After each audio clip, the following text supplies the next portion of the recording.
வணக்கம்மா. நம்ம நேற்று பபுள்ஸ் பார்த்துருந்தோம். டேப்லர் காலம் கொஞ்சம் இதெல்லாம் நான் படிக்க சொல்லியிருந்தேன். படிச்சிருப்பீங்கன்னு நினைக்கிறேன். இப்போ படிக்கலைன்னா இந்த முந்தின வீடியோ பார்த்துக்கோங்க. இப்போ நம்ம ஒரு வேர்ட்ஸ் வந்தால் எப்படி பபுள்ஸ் பிரித்து எப்படி எழுதணும், ஷார்ட் ஹேண்டில் எப்படி அந்த ஸ்ட்ரோக்கை போடணுங்கிறத நம்ம இப்போ பார்க்க போகிறோம். ஃபஸ்ட்டு இப்போது எக்ஸாம்பிள் உங்களுக்கு புரிகிறதுக்காக நான் சில வார்த்தைகள் நான் சொல்கிறேன். இப்போது ஒரு வார்த்தை நம்மளுக்கு கொடுத்துருக்காங்கன்னு வச்சுக்கோங்க. டேன்னு கொடுத்துருக்காங்க, டேன்னு கொடுத்துருக்காங்க. ஃபஸ்ட்டு எடுத்தோடனே எப்போவுமே ஒரு வேர்டு கொடுத்தா நம்ம முதல்ல உள்ள வார்த்தையை தான் நம்ம பார்க்கணும். முதல்ல உள்ள வார்த்தையை பார்க்கணும். முதல்ல உள்ள வார்த்தை என்னது அப்படின்னா நம்மளுக்கு அந்த பேல என்ன வவல் சவுண்ட் வருதுங்கிறத நம்ம பார்க்கணும். வவல் சவுண்டு வருது. இல்லை எனக்கு இது தெரியலை, வவல் சவுண்டு கண்டுபிடிக்க தெரிலன்னா என்னது, இப்போ ப்ளஸ் ஆனா தான் என்னது நம்மளுக்கு வரும். அப்போ இந்த இதுதான் என்னது நம்மளுக்கு வவல்ஸ்.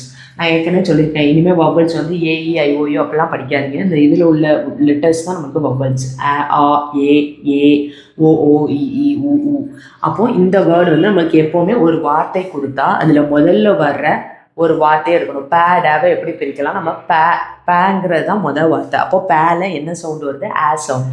அப்போது நம்ம அதுக்கப்புறம் என்ன பார்க்கணும்னா பிளேஸ் கண்டுபிடிக்கணும். இந்த சவுண்ட் எங்கே இருக்குது நம்மளுக்கு, இதில் இருக்குது. அப்போ இந்த என்னது நம்மளுக்கு ஃபஸ்ட்டு பிளேஸ்னால் நம்ம எப்படி எழுதணும்னு படித்தோம், அபோன்னு இருக்கும் அதில். அப்போனா என்ன அர்த்தம், 2 கோட்டில் இந்த கோடை தொடாமல் எழுதுறது தான் என்னது அபோவ் த லைனுன்னு அர்த்தம். அப்போ நல்லா கவனிங்க, டாட் வவல் ஃபஸ்ட்டு பிளேஸ். அப்போது இந்த பேவை நம்ம என்ன செய்யணும் அப்படின்னா கோடை தொடாமல் எழுதிட்டேன்னா கோடை தொடலை. அதுக்கப்புறம் கையை எடுக்காமல் அடுத்த வர ஸ்ட்ரோக்கெல்லாம் நம்ம என்னென்னலாம் பார்க்க வேணாம், அடுத்த உள்ள ஸ்ட்ரோக்கை கண்டினியூஸாக நம்ம எழுதிடணும். லென்த்து மாறாமல் அப்படியே நம்ம எழுதிடணும். இப்போது ஸ்ட்ரோக்கை போட்டுட்டோம். ஃபஸ்ட்டு நல்லா கவனிங்க, ஃபஸ்ட்டு உள்ள வார்த்தைக்கு மட்டும்தான் நம்ம இதை கண்டுபிடிச்சி எந்த பிளேஸோ அதில் இருந்து எழுதி கம்ப்ளீட்டாக எத்தனை ஸ்ட்ரோக் வருதோ அத்தனை ஸ்ட்ரோக் போட்டு முடிச்சிடும். இப்போ இதில் 8 ஸ்ட்ரோக் தானே வருது, போட்டாச்சு. இப்போ நம்ம புள்ளி இல்லைனா டேஷ் வைக்கணும். இப்போ நம்ம ஏற்கனவே பார்த்த மாதிரி இந்த பேல என்ன வருது, ஆங்கிற சவுண்டு வருது. அப்போ ஆங்கிற sound light dot first place. அப்போது இந்த ஸ்ட்ரோக்குக்கு ஃபஸ்ட்டு பிளேஸ் என்னது, நான் ஏற்கனவே சொன்ன மாதிரி ஒரு ஸ்ட்ரோக் எடுத்திங்கன்னா அதில் ஆரம்ப இதுதான் என்னது ஃபஸ்ட்டு பிளேஸ்.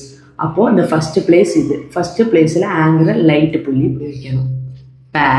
எப்போவுமே ஸ்ட்ரோக்கை புள்ளி வச்சு வாசிங்க. அப்படின்னா என்ன அர்த்தம், இப்புன்னு வாசிங்க. இப்பு லைட் டாட் ஃபஸ்ட் பிளேஸ் என்னது இப்பு இது இட்டில் என்ன சேருது நம்மளுக்கு, டே வருது. டேன்னு என்னது வந்தால் தான் என்னது இட்டு ப்ளஸ் தானே டே. அப்போது அதுவும் என்னது தான் ஃபஸ்ட்டு பிளேஸ். இதுக்கு பிளேஸ் எல்லாம் எழுத வேணாம், அந்த புள்ளியை மட்டும் வைக்கணும். இட்டுக்கு ஃபஸ்ட்டு பிளேஸு இது தான். அப்போது இது லைட் டாட். சரியா, டார்க்காக விழுந்துருக்கு, லைட் டாட். டே இப்படி தாம்மா நம்ம கண்டுபிடிச்சி எழுதணும் ஒரு வார்த்தையில். இது இப்போ உங்களுக்கு புரியுதான்னு தெரியலை, நான் இதை பேஸ் பண்ணியே உங்களுக்கு நான் வார்த்தை சொல்கிறேன்.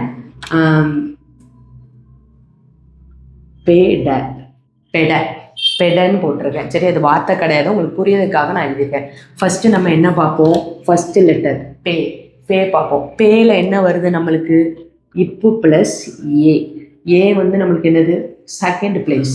இது தான் நம்மளுக்கு தெரியும். செகண்ட் பிளேஸ்னால் நம்ம என்னதில் எழுதுவோம், ஆன் த லைனில் எழுதுவோம்.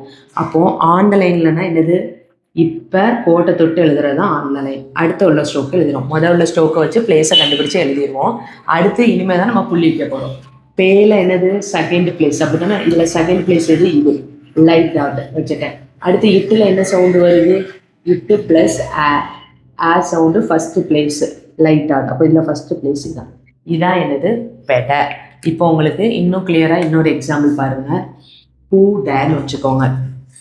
சரியா, பூ டே. இப்போ பூ என்னது நம்ம ஃபஸ்ட்டு எடுத்தோன்னே இப்பு ப்ளஸ் ஊங்கிறது நம்மளுக்கு எங்கே இருக்குது, இங்கே இருக்குது. இது தேர்டு பிளேஸ் நம்ம எப்படி எழுதுவோம், த்ரூ த லைனில் எழுதுவோம். அப்போது த்ரூ த லைன் அப்படின்னா மேலே பாதி கீழே பாதி எழுதிட்டு டே போடுறாங்க. இதோட முடிஞ்சது. இப்போ நம்ம வவ்வல் வைக்க போகிறோம்.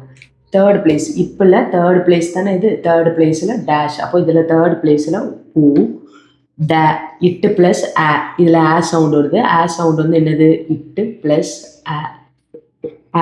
First place. அப்போ இதில் ஃபஸ்ட்டு பிளேஸில் புள்ளி ஓட. சரியா, இது ஒரு எக்ஸாம்பிள், உங்களுக்கு புரியும் நான் நம்புகிறேன். இப்போதைக்கு இப்படி படித்தா போதும். இதுக்கப்புறம் இது இல்லை இங்கேருந்து இங்கே வரும், இதெல்லாம் இப்போதைக்கு தேவை கிடையாது. ஸ்டெப் பை ஸ்டெப்பாக புரிஞ்சுக்கிட்டா போதும். இது உங்களுக்கு புரிஞ்சிருக்கும் நான் நினைக்கிறேன். இப்போது இன்னொரு எக்ஸாம்பிள் நான் உங்களுக்கு கொடுக்கேன்.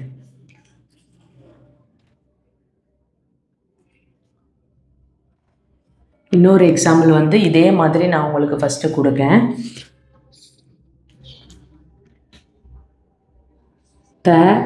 லீன்னு வச்சுக்கோங்க. தள்ளின்னு ஒரு வார்த்தை இருக்குன்னு வச்சுக்கோங்க. ஃபஸ்ட்டு எடுத்தோடனே நம்ம என்ன கண்டுபிடிப்போம்? மொதல் வார்த்தை என்னது? இத்து ப்ளஸ் ஆ வருது. ஆனால என்னது? First place above the line.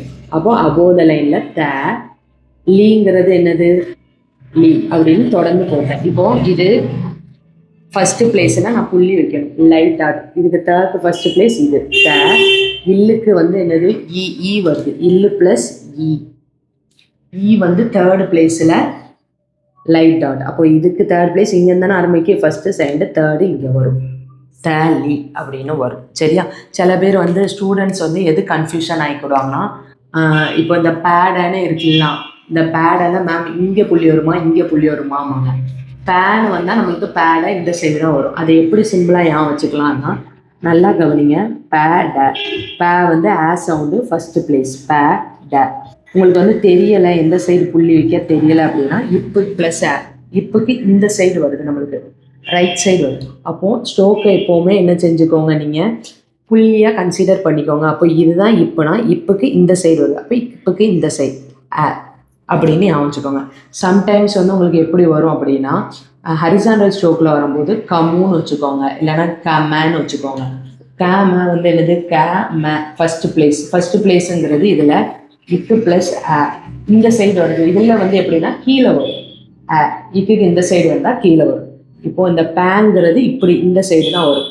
எப்போ உங்களுக்கு இந்த சைடு வரும் அப்படின்னா, இப்போ அப்புன்னு ஒரு வார்த்தை இருக்குது, நம்மளுக்கு தமிழில் கிடையாது, உங்களுக்கு புரியுறதுக்காக சொல்கிறேன். ஃபஸ்ட்டு எடுத்தோடனே மொதல் வார்த்தையை தான் நம்ம பார்ப்போம். ஸ்ட்ரோக்கை வந்து எடுத்துக்கிடும். ஸ்ட்ரோக்கோட ஸ்ட்ரோக் என்னன்னு எடுத்துக்கணும். இதில் வந்து ஸ்ட்ரோக்கோட சேர்ந்து சவுண்டு வருது, இப்புன்னு வருது. அப்போது நம்ம என்ன செஞ்சுக்கணும்? இப்போ ஸ்ட்ரோக் வருதுன்னு தெரியும். இதில் வவ்வல் எப்படி கண்டுபிடிப்போம் அப்படின்னா, அவங்க வவ்வல் தெளிவாகவே கொடுத்துட்டாங்க. நம்ம வந்து பேல ஒளிஞ்சிருக்கு அப்படிலாம் கண்டுபிடிக்கணும். இதில் தெளிவாக ஆங்கிறத கொடுத்துட்டாங்க. அப்போது இந்த ஆவே எடுத்தோன்னே என்ன செஞ்சிடணும்? வவ்வல் பார்த்துடணும். வந்து ஃபஸ்ட்டு பிளேஸ். அப்போது இப்போ மேலே ஃபஸ்ட்டு பிளேஸ் அப்போது தலையில் போட்டாச்சு. இப்போது இதுதான். இப்போ நான் எப்போவுமே ஸ்ட்ரோக்கை புள்ளி வச்சு வாசிங்க. இப்புக்கு இந்த சைடு இருக்குது, லெஃப்ட் சைடு. அப்போ இதுக்கு இந்த சைடு இதான் என்னது? இதெல்லாம் நம்ம தமிழில் முன்பின்னும். சில பேருக்கு முன்பின் ரொம்ப குழப்புறவங்களுக்கு ஒரே வழி இதுதான். என்னது அப்படின்னா, அப்படின்னு கேட்டாங்கன்னா இப்போ ப்ளஸ் வந்து first place above the line. அப்போ மேலே போட்டு இப்புக்கு இந்த சைடு வருது, அப்போ இந்த சைடு. அதே இது இப்புன்னு கேட்டாங்கன்னா அதுவும் ஃபஸ்ட்டு பிளேஸு இந்த சைடு வருது. இதுதான் வந்து புள்ளி வைக்கிறதுல மாணவர்கள் ரொம்ப வந்து கன்ஃபியூஸ் ஆகிற ஒன்று. மற்றபடி மற்ற எல்லாமே கூட அவங்க வந்து கொஞ்சம் அண்டர்ஸ்டாண்ட் பண்ணிக்கிறாங்க. இன்னும் நம்ம ஒரு 1-2 எக்ஸாம்பிள்ஸை மட்டும் நம்ம பார்ப்போம். இப்போது நம்ம இன்னொரு எக்ஸாம்பிள் பார்ப்போம். இன்னொரு எக்ஸாம்பிள் வந்து இங்கே பாருங்கள். அப்படின்னு ஒரு வார்த்தை இருக்குது அப்படின்னா, ஃபஸ்ட்டு எடுத்தோன்னே என்ன இருக்குது? வேலை என்ன ஒளிஞ்சிருக்கு? சவுண்டு இம்பு ப்ளஸ் வந்து என்னது? First place light dot. அப்போது ஃபஸ்ட்டு பிளேஸ்னால் என்னது? இதுதான் கோடு அப்படின்னா, மேலே நம்ம கோட்டில் டச் பண்ணாமல் எழுதுறது ஃபஸ்ட் பிளேஸில் எழுதிட்டோம். இப்போ புள்ளி வைக்கணும். First place light. இட்டில் என்ன இருக்குது நம்மளுக்கு? இட்டு ப்ளஸ் அப்போது இது இட்டு அப்படின்னா வந்து ஃபஸ்ட்டு பிளேஸ். வடை. இப்போ வந்து என்னென்னா வெடைன்னு வச்சுக்கோங்க. வெடை வந்து என்னது? வருது. வந்து செகண்ட் பிளேஸ்னால் கோட்டை தொட்டு எழுதணும்.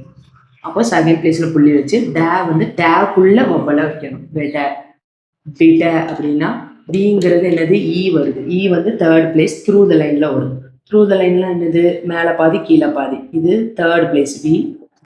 இந்த மாதிரி தான் வரும். இதில் உங்களுக்கு வேறு டவுட்ஸ் இருந்ததுன்னா நீங்கள் வந்து நம்ம எப்போ சொல்கிற மாதிரி டெய்லி வந்து நம்ம 6 to 6:30 வந்து லைவில் வரும். அதில் உங்கள் டவுட்டை வந்து கிளியர் பண்ணிக்கோங்க. இது இன்னும் புரியலை அப்படின்னா நீங்கள் கமெண்டில் சொல்லுங்கள். இதை விட எப்படி ஈஸியாக புரிய வைக்க முடியுமோ நம்ம அதை ட்ரை பண்ணலாம். Thank you so much.